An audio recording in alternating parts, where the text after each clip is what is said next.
नमस्कार दोस्तों, स्वागत है बड़ी खबर पर, जहां हम लाते हैं आपकी जिंदगी बदल देने वाली सबसे ताजी और सबसे मसालेदार खबरें। आज की खबर में हम बात करेंगे वित्त मंत्री निर्मला सीतारमण के उस ऐलान की, जिसमें उन्होंने बताया कि भारत जल्द ही जीएसटी दरों में और कटौती और स्लैब रिव्यू के कदम उठाने वाला है। आइए विस्तार से जानते हैं कि यह नया कदम भारतीय अर्थव्यवस्था को कैसे प्रभावित करेगा। वित्त मंत्री निर्मला सीतारमण ने 25वें ET awards for corporate excellence में घोषणा की कि भारत जीएसटी दरों में और कटौती करने और स्लैब्स की समीक्षा करने के करीब है। जब जीएसटी 2017 में लागू हुआ था, तब दर 15.8% थी, लेकिन 2023 तक इसे घटाकर 11.4% कर दिया गया है। मंत्री ने स्पष्ट किया कि जीएसटी ने जीवन को महंगा नहीं बनाया है, बल्कि प्रत्येक वस्तु के हिसाब से दरों में कटौती की गई है। उन्होंने कहा, अगर किसी वस्तु के लिए दर बढ़ी हो तो आप मुझसे पूछ सकते हैं, पर हमारी कोशिश रही है कि कोई भी वस्तु महंगी ना हो। मंत्री ने कहा कि यह नया कदम केवल घरेलू व्यापार को बेहतर बनाने के लिए नहीं, बल्कि विदेशी निवेशकों और व्यापार समझौते को भी गति देने के लिए उठाया जा रहा है। उन्होंने कहा कि भारत को विदेशी देशों द्वारा अतिरिक्त माल की डंपिंग से बचाना होगा, जिससे छोटे एवं मध्यम उद्यमों एसएमईज को सस्ते मूल्य पर इनपुट्स मिल सके।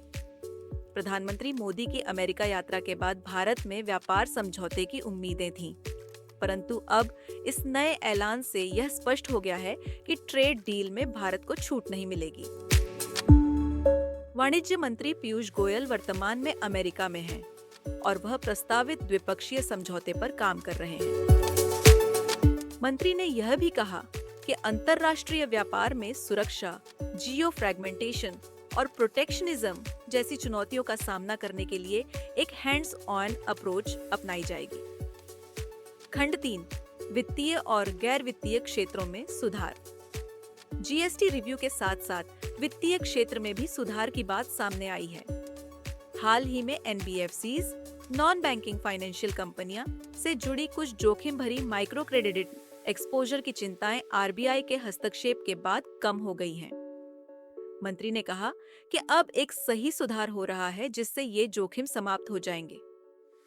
साथ ही एक प्रस्तावित डीरेगुलेशन कमीशन को भी विकसित किया जा रहा है, जो गैर वित्तीय क्षेत्र के नियामकों के बीच समन्वय बढ़ाने के लिए काम करेगा। परंतु अभी तक यह तय नहीं हुआ है कि इसे स्थायी बनाया जाएगा या नहीं। निर्मला सीतारमण ने कहा कि निजी क्षेत्र के निवेश कंपनियों के व्यावसायिक निर्णयों पर निर्भर करते हैं, परंतु वे अधिक खुलकर अपने निवेश की योजनाएं साझा करें, ताकि सरकार को बाजार की स्थिति का सही अंदाजा हो सके।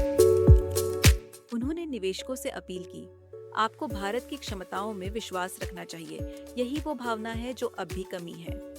मंत्रालय का कहना है कि पिछले दशक में सीबी की पहलों ने भारतीय कंपनियों को औसतन 2.3 ट्रिलियन की पूंजी जुटाने में मदद की है और घरेलू निवेश, विशेषकर म्यूचुअल फंड्स में 2.5 गुना वृद्धि देखी गई है। इस नई नीति के लागू होने से भारत के घरेलू और विदेशी निवेश में तेजी आएगी, जिससे देश को एक समावेशी और विश्वसनीय पूंजी बाजार के रूप में विश्व स्तर पर पहचान मिलेगी। 2026 से 27 से यह नीति प्रभावी होगी और सीबीडीटी द्वारा विस्तृत नियमावली जारी की जाएगी, जिससे सुनिश्चित किया जाएगा कि टैक्स अधिकारियों को डिजिटल रिकॉर्ड्स तक पहुंचने से पहले उचित सुरक्षा प्रोटोकॉल और कानूनी प्रक्रिया का पालन हो। यह कदम न केवल वित्तीय धोखाधड़ी पर रोक लगाएगा, बल्कि निवेशकों में विश्वास और पारदर्शिता को भी बढ़ावा देगा। तो दोस्तों, यह थी आज की हमारी धमाकेदार रिपोर्ट। कैसे वित्त मंत्री निर्मला सीतारमण ने जीएसटी दरों में कटौती और स्लैब रिव्यू के नए प्रावधान का ऐलान कर भारत के व्यापार और निवेश में सुधार की दिशा में एक महत्वपूर्ण कदम उठाया है।